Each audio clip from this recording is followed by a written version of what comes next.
S ವೀಕ್ಷಕರೇ, finally Dharmendra Pradhan ಅವರು ರಾಜೀನಾಮೆಯನ್ನು ಕೊಟ್ಟಿದ್ದಾರೆ. ಆದರೆ ರಾಜೀನಾಮೆ ಇಷ್ಟಕ್ಕೆ ಸಾಕಾಗೋದಿಲ್ಲ. ನಮ್ಮ ಎರಡು ಪ್ರಮುಖ ಬೇಡಿಕೆಗಳು ಈಡೇರುವವರೆಗೂ ಸಹ ನಾವು ಸುಮ್ಮನಿರಲ್ಲ ಅನ್ನುವ ಪ್ರಬಲ ಒಂದು ಆಗ್ರಹವನ್ನು ವ್ಯಕ್ತಪಡಿಸ್ತಾ ಇರತಕ್ಕಂಥದ್ದು. ಸಿಜೆಪಿ ಹೋರಾಟಕ್ಕೆ ಮಣಿದು ಧರ್ಮೇಂದ್ರ ಪ್ರಧಾನ್ ಅವರು ಫೈನಲಿ ರಾಜೀನಾಮೆಯನ್ನು ಕೊಟ್ಟಿದ್ದಾರೆ. ಪ್ರಧಾನಿ ನರೇಂದ್ರ ಮೋದಿಗೆ ರಾಜೀನಾಮೆಯ ಪತ್ರವನ್ನ ಸಲ್ಲಿಕೆ ಮಾಡಿದ್ದಾರೆ.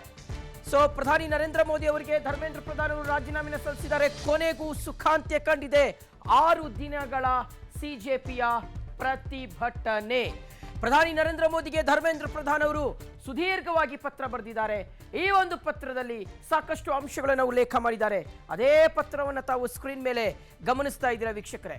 ಒಂದು ಧರ್ಮೇಂದ್ರ ಪ್ರಧಾನ್ ಅವರು it has been an honoured a privilege to serve the nation and ಈ ರೀತಿಯಾಗಿ ಒಂದಷ್ಟು contribute towards the nation. So ಈ ರೀತಿಯಾಗಿ ಒಂದಷ್ಟು ವಿಚಾರಗಳನ್ನು ಅವರು ಉಲ್ಲೇಖ ಮಾಡಿರ್ತಕ್ಕಂಥದ್ದು.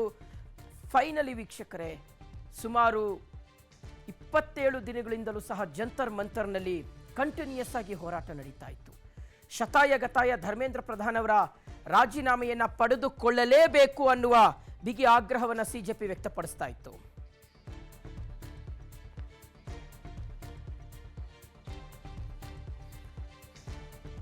ಓಕೆ, ಹಾಗಾದ್ರೆ ಧರ್ಮೇಂದ್ರ ಪ್ರಧಾನ್ ಅವರ ರಾಜೀನಾಮೆ ಪತ್ರದಲ್ಲಿ ಏನೇನಿದೆ ಒಂದೊಂದಾಗಿ ನಾವು ನೋಡ್ತಾ ಹೋಗೋಣ ವೀಕ್ಷಕರೇ. ಧರ್ಮೇಂದ್ರ ಪ್ರಧಾನ್ ಅವರು ರಾಜೀನಾಮೆ ಪತ್ರದಲ್ಲಿ ಯಾವೆಲ್ಲ ಅಂಶಗಳನ್ನು ಉಲ್ಲೇಖ ಮಾಡಿದ್ದಾರೆ?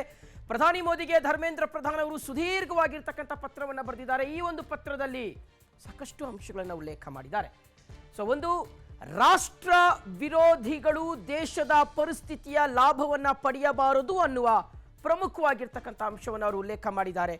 ದೇಶದ ಏಕತೆ ಹಾಗೇ ಉಳಿಯಬೇಕೆಂದು ನಾನು ರಾಜೀನಾಮೆಯನ್ನ ಕೊಡ್ತಾ ಇದ್ದೀನಿ ಅನ್ನೋದನ್ನ ಧರ್ಮೇಂದ್ರ ಪ್ರಧಾನ್ ಅವರು ತಮ್ಮ ರೆಸಿಗ್ನೇಷನ್ ಲೆಟರ್ನಲ್ಲಿ ತಿಳಿಸಿದ್ದಾರೆ.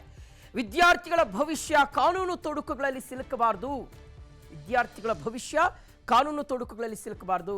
ವಿದ್ಯಾರ್ಥಿಗಳು ತಮ್ಮ ಸಮಯವನ್ನ ಓದೋದ್ರಲ್ಲೇ ಕಳಿಬೇಕೇ ವಿನಃ ಪ್ರತಿಭಟನೆ ಅನ್ನುವ ವಿಚಾರದಲ್ಲಿ ಸಮಯವನ್ನ ವ್ಯರ್ಥ ಮಾಡಬಾರದು.